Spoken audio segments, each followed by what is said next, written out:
le 19h30, Maria Mallard. Bienvenue à la une de ce journal. Bâtiments en feu, tirs, explosions, c'est devenu le quotidien de nombreux Ukrainiens. Les civils sont en détresse dans de nombreuses villes. On parlera de cette guerre avec notre correspondant en Ukraine, mais aussi avec notre correspondante à Londres.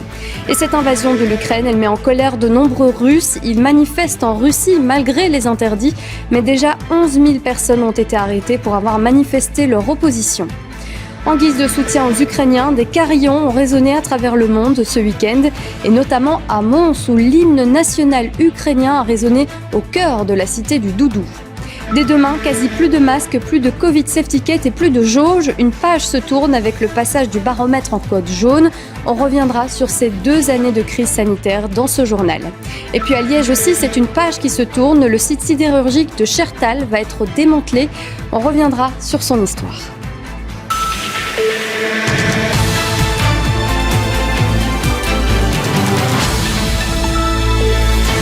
Madame, Monsieur, bonsoir.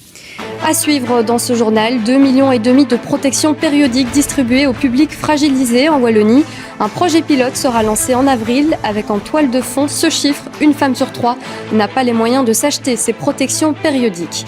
Et puis, êtes-vous prêt à dépenser des fortunes pour votre passion ? Eux, oui, des fans de comics, manga et fantasy se sont donné rendez-vous aujourd'hui pour la Comic-Con de Bruxelles.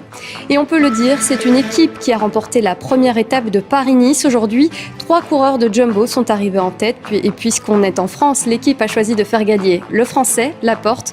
On en parlera avec Frank Peterken.